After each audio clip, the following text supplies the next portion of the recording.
I used to think confidence was something people were born with, like eye color or height or charm. You either had it or you didn't. And if you didn't, well, tough luck. So I spent years waiting for the day I'd feel ready, waiting to be braver, smarter, better looking, more something, anything. But the day never came. What came instead were years of second-guessing every word I said, rehearsing conversations in my head before they even happened, apologizing for existing too loudly. I showed up to my own life like a guest, not the owner. Then one day, quietly, without a big moment, a thought arrived. What if confidence wasn't a gift? What if it was a skill? A skill like cooking or driving or learning a new language. Something messy at first, clumsy in your hands, but slowly, through effort and grace, it begins to feel natural, real, yours. That idea changed everything for me. See, Stoic philosophy doesn't sell you perfection. It doesn't promise fearlessness. It invites you to practice, to look your fear in the eye, not to defeat it, but to keep walking with it beside you. It teaches you that confidence isn't the absence of doubt. It's the decision to move forward anyway. And that's where this journey begins. Because I believe you deserve to know this. Confidence isn't locked behind success, status, or looks. You don't need someone's permission to feel worthy. And you don't need to be perfect to feel powerful. You just need to begin. So if there's a voice inside you that keeps asking, "When will I finally feel enough?" then stay. Because in the next few moments, we're going to walk through 10 ways to build unshakable confidence. Not by pretending to be someone else, but by becoming more deeply yourself. This isn't a motivational pep talk. It's a quiet revolution, a return to center, a remembering, and it starts now. It took me far too long to realize that yes was costing me my life. And no, I don't mean that in a dramatic movie scene way. I mean it in the quiet, soul-eroding way that creeps in while you're being nice.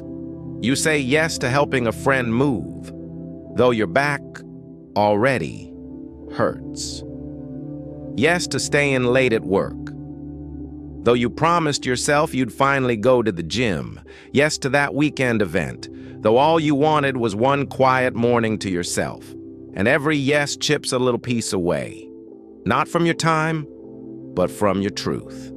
See, we grow up believing that being agreeable makes us good, that saying yes earns us approval, earns us love. We're taught that it's polite, that it's generous, that it's noble. But here's what Stoicism taught me. Anything that costs you your peace is too expensive. You're not here to be everyone's solution. You're not required to shrink yourself to fit into someone else's expectation of kindness. Saying no isn't rejection. It's selection. It's not shutting people out. It's letting yourself in. There was a season in my life when I was a chronic yes-sayer. I wore burnout like a badge of honor, as if being overwhelmed meant I was useful, valuable. But the truth? I was quietly drowning. Resentment became my shadow. I'd smile on the outside while crumbling inside, wondering why I felt so invisible in my own story. One week, I had said yes to 3 different favors, taken on an extra project, agreed to dinner I didn't want to attend, and by Sunday night, I was numb. Not peaceful, not fulfilled, just empty. That night, I finally asked myself, what would it feel like to honor myself the way I honor everyone else? Saying no felt terrifying at first. I imagined people would hate me, be disappointed, walk away.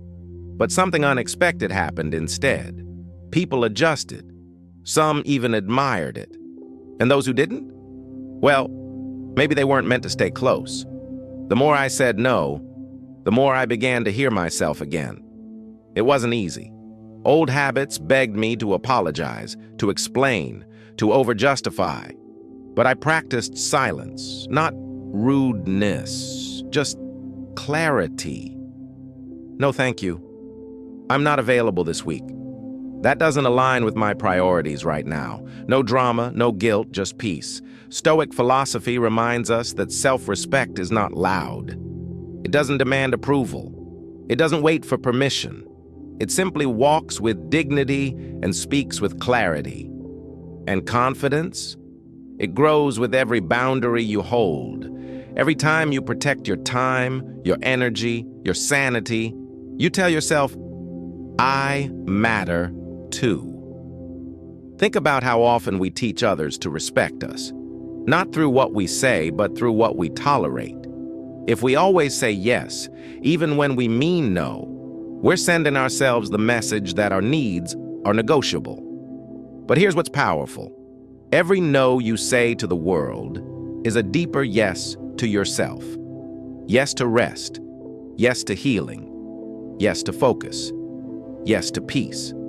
So the next time someone asks for your time, ask yourself first, is this aligned with who I want to be? Will this choice nourish me or drain me? You don't need to explain your boundaries to earn the right to have them.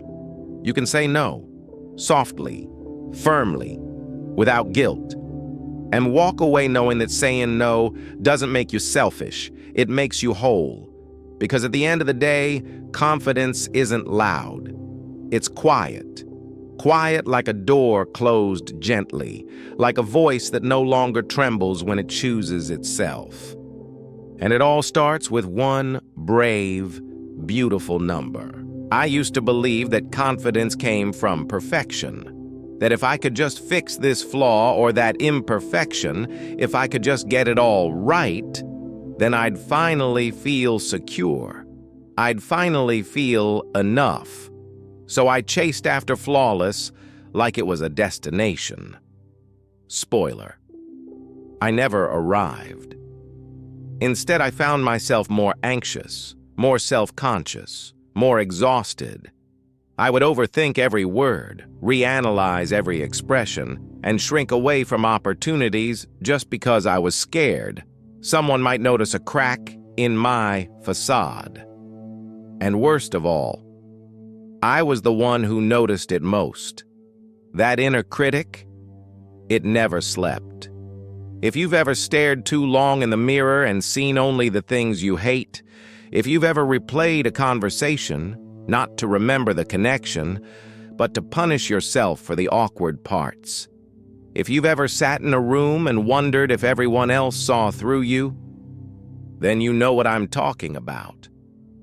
But something shifted the day I encountered Stoic wisdom. The Stoics didn't deny their flaws. They didn't mask their weakness or posture for applause. They stared their imperfections in the face, not with shame, but with clarity. They saw flaws as reminders. This body will change. These thoughts will wander. This ego will ache. But none of that makes you unworthy. It makes you human. That lesson stayed with me. And over time, I began to ask a different question. Not, how can I hide my flaws? But, what would it feel like to carry them without apology? One of the biggest fears I had was public speaking. I avoided it like the plague, not because I didn't have thoughts to share, but because I believed my voice wasn't strong enough.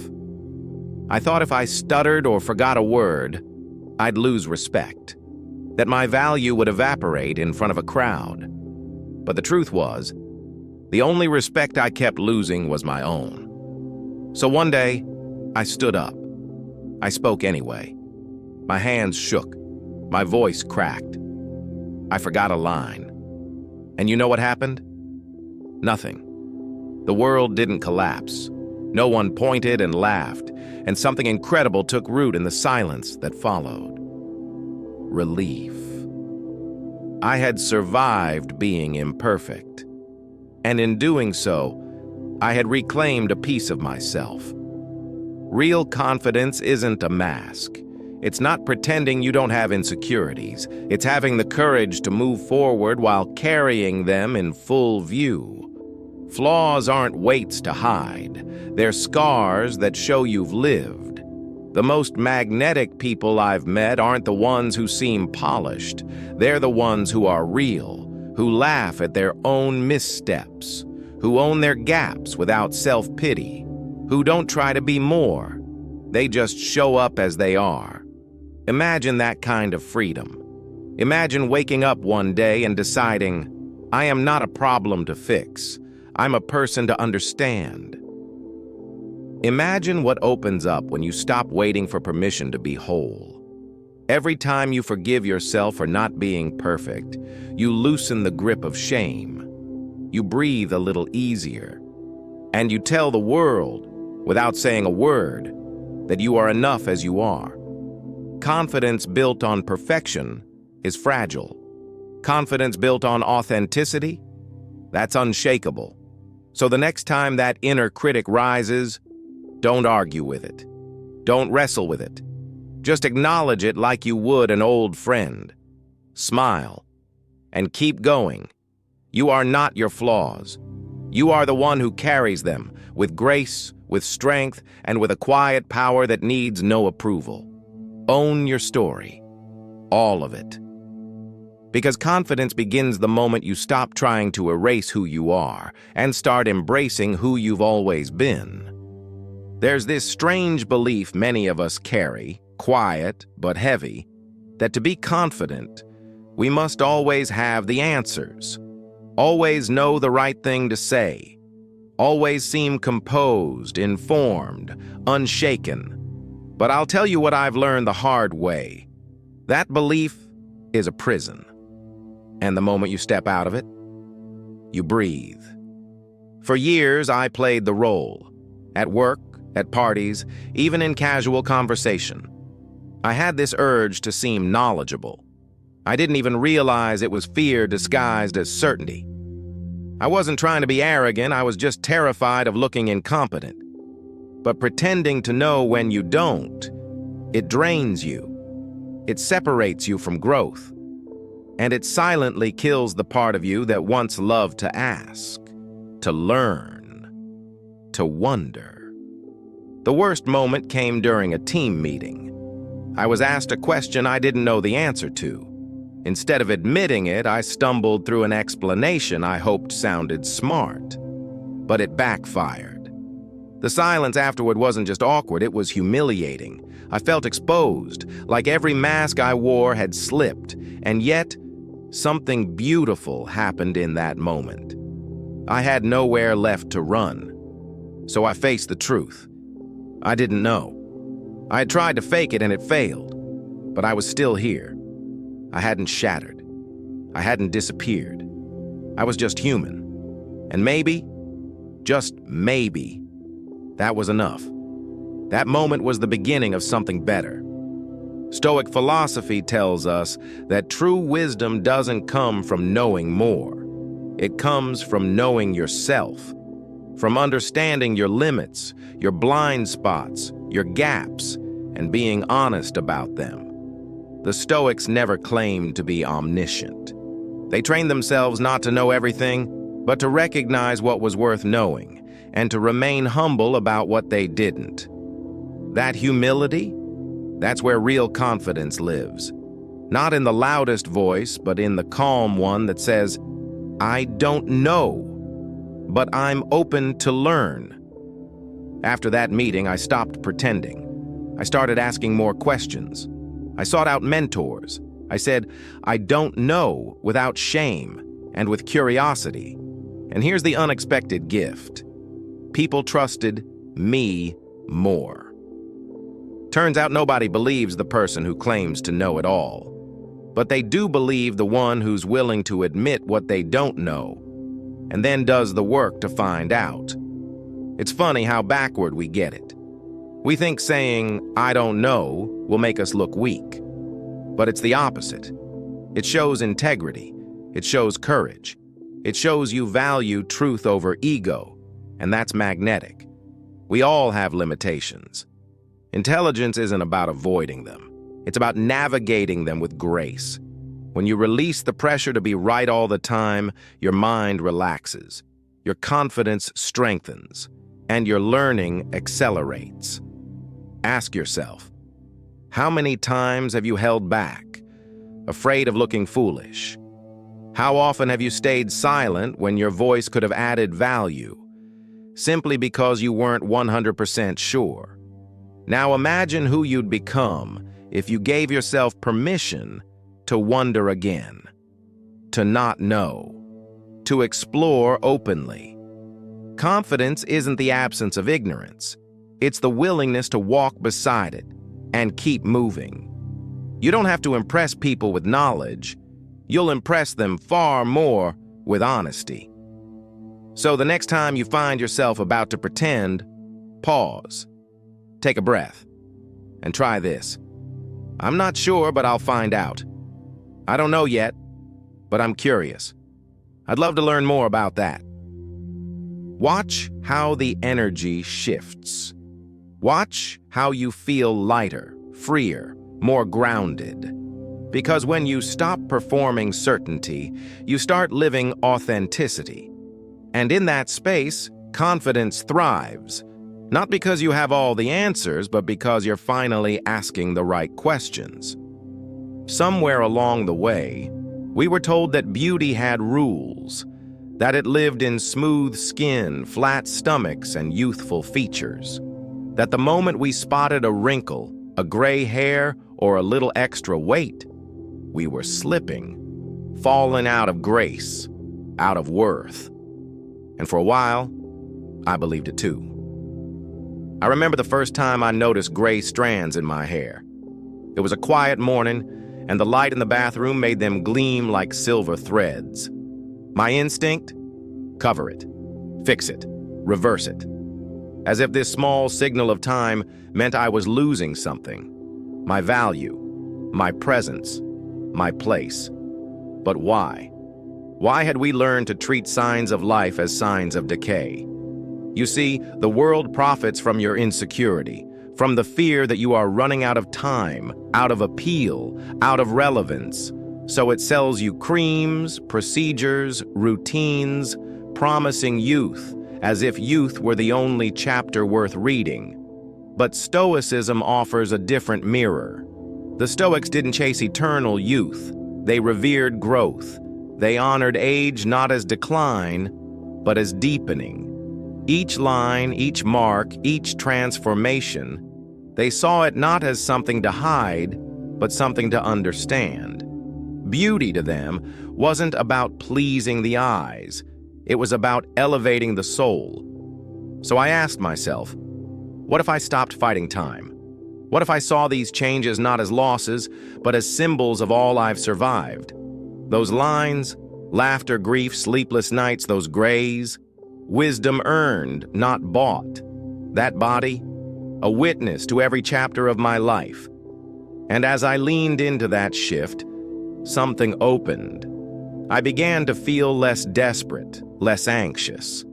I started seeing beauty not as a performance, but as a presence, a quiet confidence, a wholeness that didn't require permission.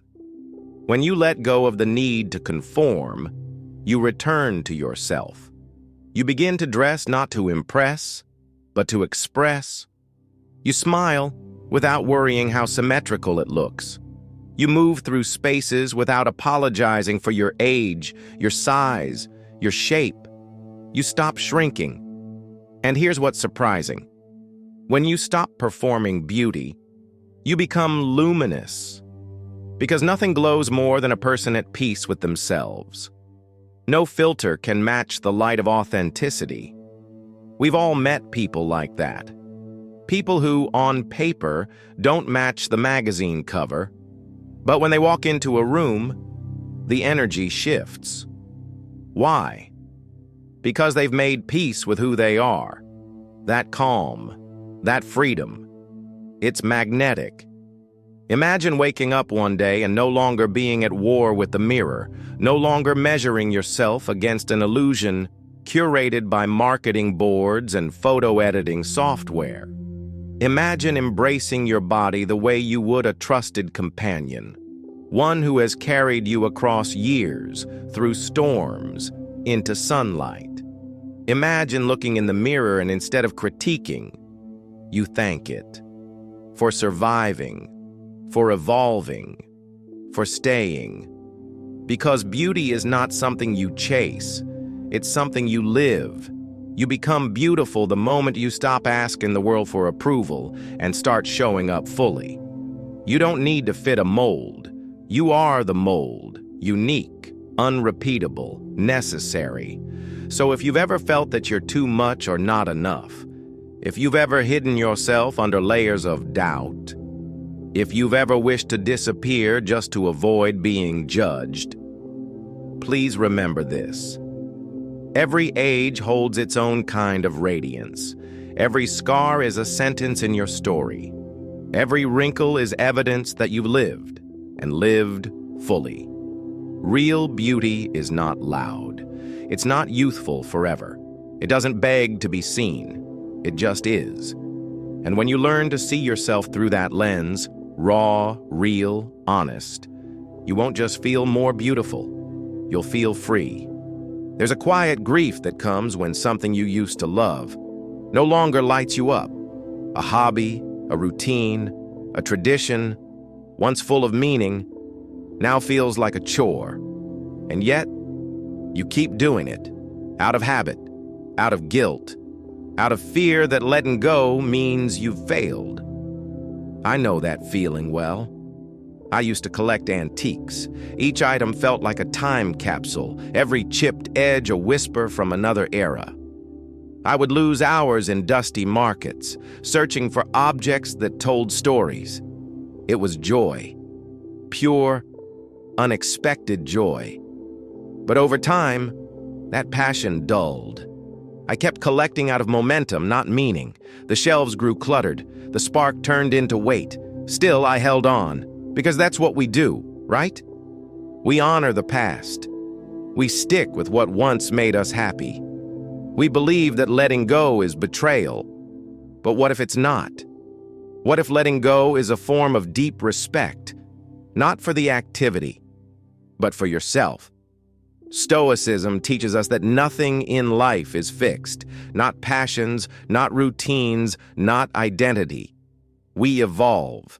And when something no longer nourishes us, we don't need permission to release it. Joy isn't something you force, it's something you follow. That realization changed everything for me. I remember standing in front of my shelves, looking at pieces I hadn't touched in years, noticing that they no longer made me feel connected, but caged. That they weren't a celebration of time anymore, they were a museum of who I used to be. So I started giving them away, not out of anger, not in haste, but with intention, with gratitude. And something beautiful happened.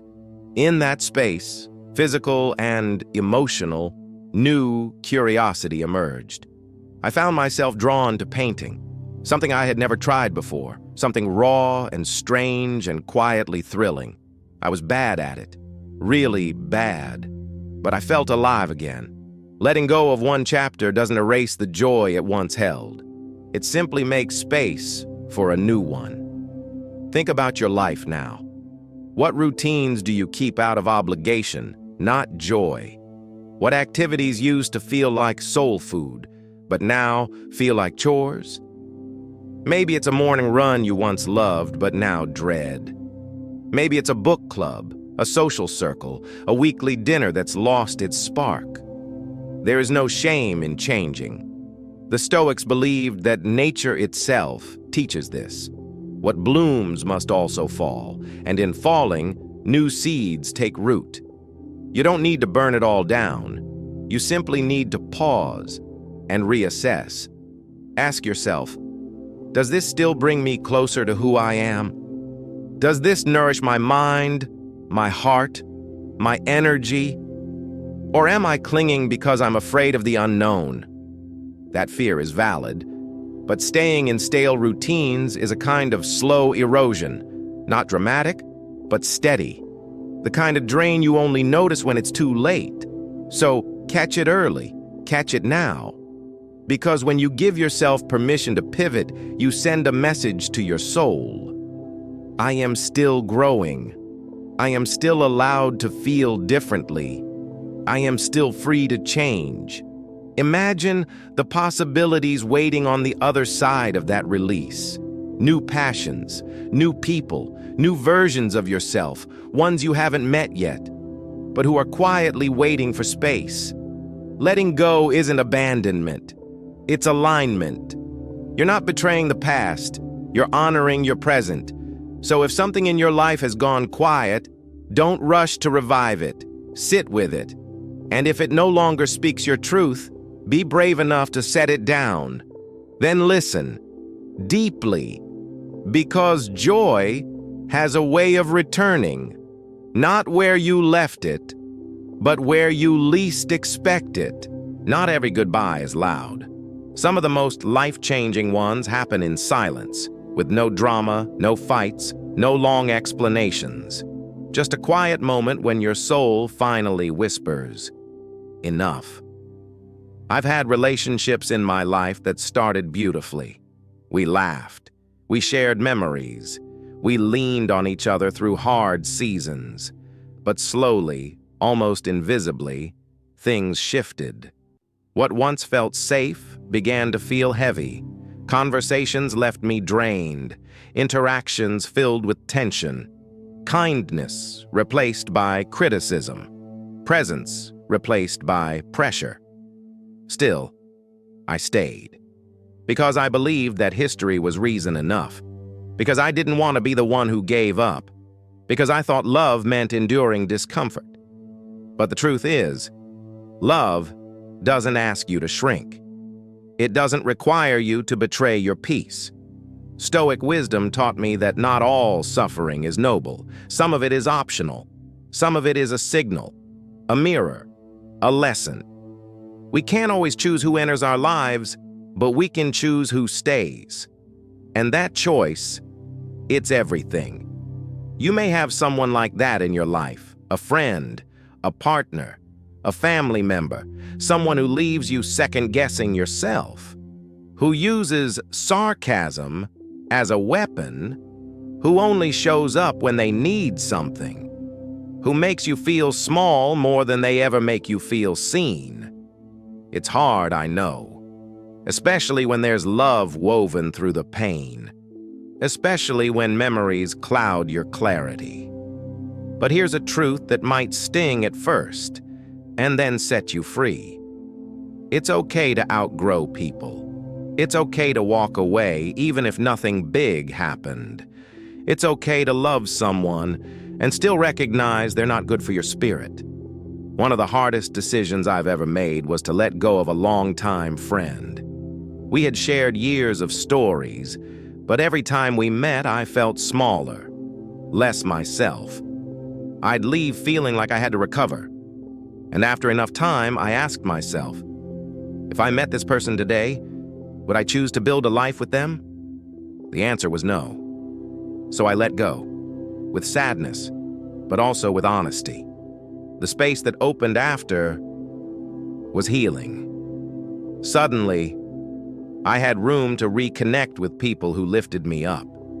People who listened without judgment, who celebrated my growth instead of resenting it. And just like that, the weight I carried wasn't mine anymore. You're not meant to carry relationships that hurt more than they heal. You're not obligated to stay in connections that suffocate who you're becoming. Letting go isn't cruelty. It's clarity. It's honoring the version of yourself that's been patiently waiting for air. Ask yourself, does this relationship water my roots or trample them? Do I feel lighter or heavier after time together? Am I shrinking to keep someone comfortable? Your answers will guide you. This doesn't mean every strained relationship must end. Sometimes, honest conversation creates new understanding. Sometimes, people grow together again. But when you've tried, when you've spoken your truth, when the pattern repeats. Don't stay just to prove your loyalty. Be loyal to your peace first. Because the people you surround yourself with shape the way you see yourself. Their energy becomes your energy. Their stories begin to tangle with your narrative. And if their voice becomes louder than your own, you lose something sacred. Protect it. Confidence is not just how you feel in a mirror. It's how you feel in a room full of people. It's whether you feel seen or constantly scanned, celebrated, or merely tolerated. You deserve a life where your presence is not a burden, but a blessing. Where your boundaries are respected. Where your worth is not up for negotiation. And sometimes, to find that life, you have to walk away. Not because you stopped caring, but because you finally started caring for yourself. So if there's a connection in your life that leaves you depleted more than it fills you, pause, reflect, and if needed, release.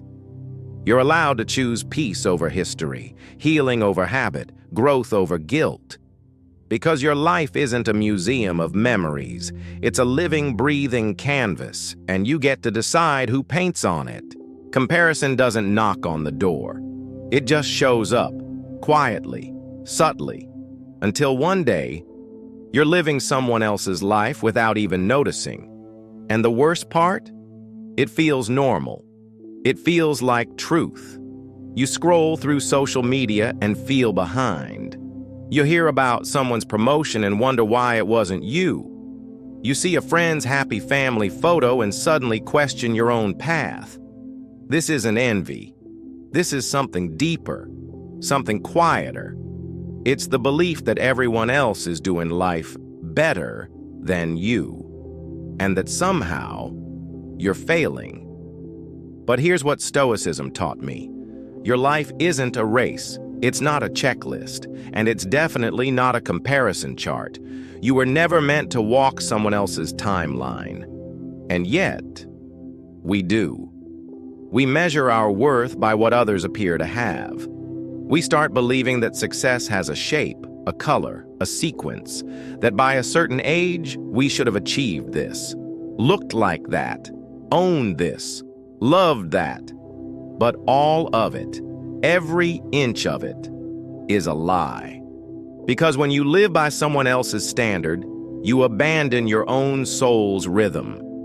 I remember a season in my life when I couldn't stop comparing myself to a friend. On the surface, she had it all. Career milestones, a picture-perfect relationship, beautiful vacations.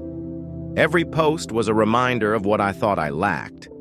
And so I worked harder. I chased more. I pushed myself to match her pace, her image, her vibe. But what I didn't realize was I was trading peace for pressure. And that pressure, it crushed me. Until one day I sat alone on my porch. No phone, no noise, just silence. And in that silence, a thought surfaced. Not dramatic, just honest. I don't even want the life I'm comparing myself to. That moment cracked something open. I had been chasing someone else's joy while ignoring my own. I had been running a race I didn't sign up for, toward a finish line that wasn't mine. From that moment forward, I made a quiet promise to myself. I would stop measuring my worth by someone else's wins. And the freedom that followed was unlike anything I expected. I began to notice things I had once overlooked, my own growth, my quiet victories, my tiny daily joys. I began to live in my lane again, not perfectly, not without slip-ups, but with presence. Stoic wisdom reminds us, comparison is noise. It clouds your clarity. It distracts from what truly matters. And confidence? Confidence begins when you look inward, not outward. You don't need to be better than anyone. You just need to be true to your path. So ask yourself, whose life are you comparing yours to right now? What standard are you trying to meet that isn't even your own? What would shift if you measured your days by how aligned they feel, not how impressive they look? Because here's what's real. Everyone is struggling with something they don't post. Everyone carries doubts behind their smiles. Everyone is healing from something you can't see. You're not behind. You're not late. You're not less. You're just on your own timeline, and that's more than enough. The next time you catch yourself scrolling, comparing, shrinking, pause. Take a breath and whisper to yourself, "My path is sacred. My pace is right." Then close the app. Step outside. Look up. Return to your own rhythm. Because the life you're meant to live doesn't require you to match someone else. It only asks that you show up as yourself, fully, freely, without apology. And that is the truest kind of success. There's a strange pressure that creeps in as we grow older, a quiet voice that asks, "Have you made it yet?" But no one ever explains what making it means. So we guess, we assume, we chase a title, a salary, a house, a certain lifestyle. And when we get there, if we get there, it rarely feels the way we imagined. There's a hollowness to it, a question that remains unanswered even when the boxes are checked. Is this it? I've had that moment, more than once. In my early years, I was laser-focused on climbing the ladder, promotions, awards, recognition. Every step up felt like a win, until it didn't. I was exhausted, disconnected, and too proud to admit it. But Stoic philosophy taught me something I hadn't heard from the world. Success isn't about more. It's about meaning. It's not about how your life looks to others. It's about how it feels to you. That realization shook me, because for so long, I had measured success by metrics that weren't mine. I was living someone else's dream, performing someone else's definition. And slowly, quietly, I began to lose myself. But here's the thing. There's nothing wrong with ambition. The Stoics weren't against progress or achievement. What they warned against was attaching your identity to outcomes. You are not your resume. You are not your status. You are not the number in your account. You are who you are when the world isn't watching. So I started to redefine success on my own terms. Instead of asking, "What should I achieve next?" I began asking, "What brings me peace?" Instead of chasing the next goal, I asked, "What makes me feel most alive?" Instead of working to impress, I worked to align with my values, my rhythm, my joy. And that shift, it was everything. I let go of opportunities that looked good but didn't feel good. I stopped comparing my journey to timelines I never chose. I started celebrating moments that weren't loud, but were deeply real. Like slow mornings with coffee, like creating something that felt honest, like having time for the people who matter, like saying no without guilt. You see, success isn't one size fits all. It's not a mountaintop. It's a mosaic, a collection of choices that bring you closer to yourself. Maybe your version of success is raising kind children. Maybe it's writing in silence. Maybe it's owning less, living slower, feeling more. There's no rule book. There's only resonance. Ask yourself, who gave me the definition of success I'm living by? Do I still believe in it? Is it making me whole? Or just making me busy? Because true confidence is found not in chasing more, but in choosing what matters. Success that aligns will never burn you out. It won't ask you to trade your health, your presence, your peace for applause. It will feel sustainable, rooted, true. So here's an invitation. Take inventory, not of your accomplishments, but of your alignment, not of your status, but of your stillness. You don't need a perfect plan. You just need a brave pause. And maybe, just maybe, it's time to rewrite your definition. Because no external title will ever be louder than the voice inside that says, "This feels like home." Somewhere along the line, many of us were taught that putting ourselves first was selfish. That choosing joy over obligation, or rest over hustle, or truth over politeness was wrong. That happiness was something you earned after taking care of everything and everyone else. And so, we became providers, problem solvers, people pleasers, but rarely receivers. I lived this story for years, always showing up, always saying yes, always making sure everyone else was okay, even when I wasn't. It felt noble. It felt responsible. But deep down, it felt like disappearing. Because what no one tells you is, when you constantly pour from your cup without refilling it, you don't just run dry, you forget what you even needed in the first place. One day, I caught myself avoiding joy, literally avoiding it. I had an afternoon free. The house was quiet. I could have rested, walked outside, read a book.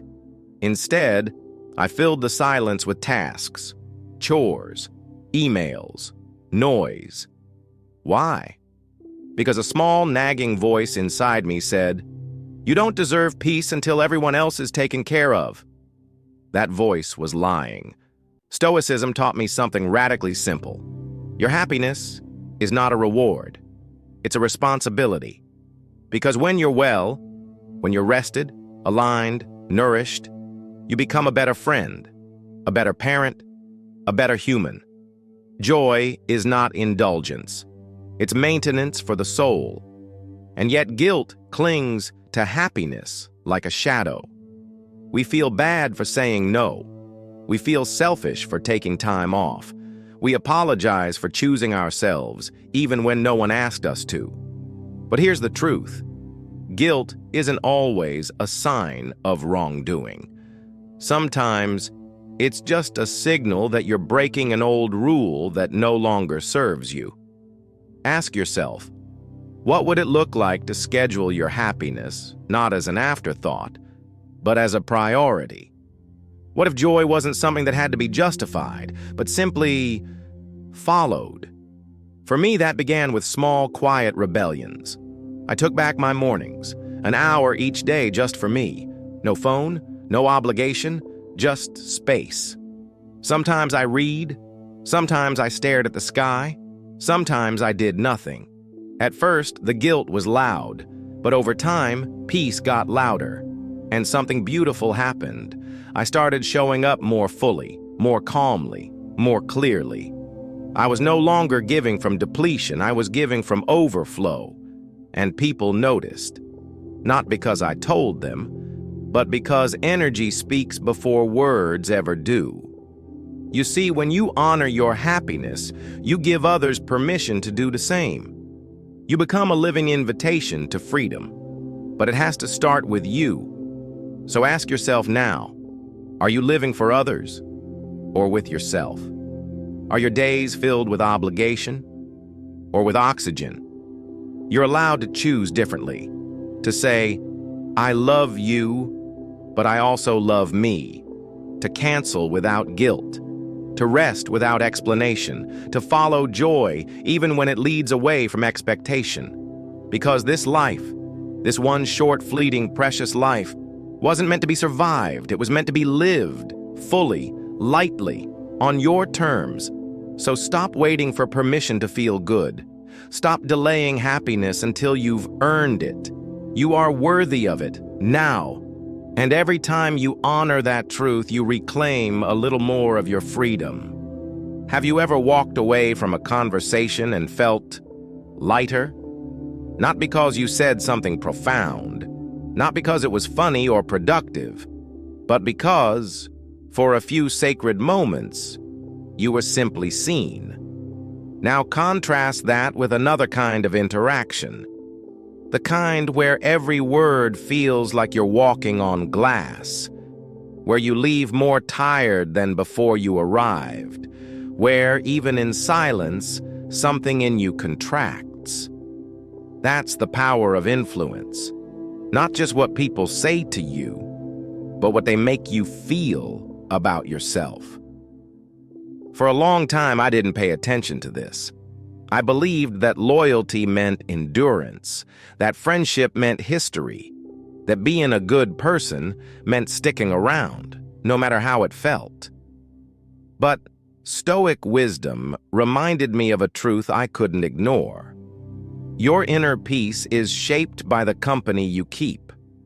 Not everyone deserves a front row seat to your life. Not everyone should have access to your energy, your thoughts, your dreams.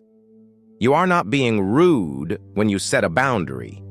You're being responsible, because the people around you influence more than just your mood. They shape your worldview. They shape your self-worth. They either expand or limit what you believe is possible. I remember a period of my life when I was surrounded by constant negativity.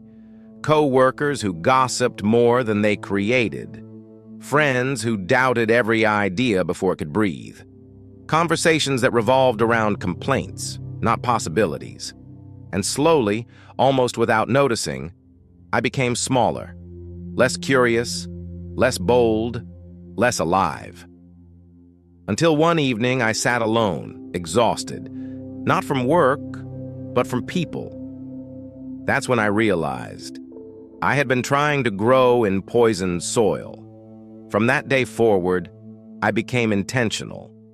I sought out people who inspired me, not because they were perfect, but because they were kind, because they listened, because they had hope, because they were building, not breaking. I started saying no, not just to events, but to dynamics, to sarcasm that disguised resentment, to relationships that recycled drama, to energies that pulled me backward, and the shift was immediate. When you surround yourself with people who want to see you win, quietly, without envy, without condition, you start to rise without fear. Your laughter gets louder. Your ideas grow bolder. Your truth speaks more clearly. It's not magic. It's alignment. The Stoics taught that we become the average of those we walk with. So choose those who walk with grace, with courage, with integrity. Ask yourself, who do I feel safest around? Who listens without rushing to respond? Who challenges me to grow and stays when I struggle? Those are your people. And if you haven't found them yet, keep going. Because when you begin to honor your energy, the right people begin to find you. This isn't about cutting everyone off. It's about being honest about the cost of connection and about the kind of life you're building. You are allowed to be selective, to outgrow dynamics that once felt like home, to choose peace over noise, to choose encouragement over competition, and most importantly, to become the kind of person who lifts others too. Because influence flows both ways. You are someone else's atmosphere. You are someone else's voice in the room. You are someone else's mirror. So be mindful, be kind, be true, and remember, you don't owe everyone access, but you owe yourself the environment where you can thrive. Because confidence isn't built alone. It grows in the presence of those who remind you who you are and who you're becoming. You've just walked through 10 paths, not rules, not hacks, not shortcuts, but gentle invitations to return to yourself, to say no without guilt, to embrace flaws without shame, to value curiosity over knowing everything, to let go of the image and live the essence. We didn't chase confidence, we uncovered it, not through perfection, but through presence, not by being louder, but by listening deeper. So now, as this video ends, I'll leave you with this. What if confidence was never something you had to build, but something you had to remember? Because beneath the noise, the fear, the old beliefs, you were always enough. You were just waiting for permission to believe it. And maybe, starting today, that permission finally comes from you. What part of your life are you ready to reclaim, gently, bravely, without apology? Share your answer in the comments. Your story might be the light someone else has been waiting to see. If this journey stirred something in you, subscribe, not for the algorithm, but for yourself. Stay with us. Grow with us. Because the road ahead is better when we walk it together. And as the Stoics would say, don't chase the wind, be the mountain.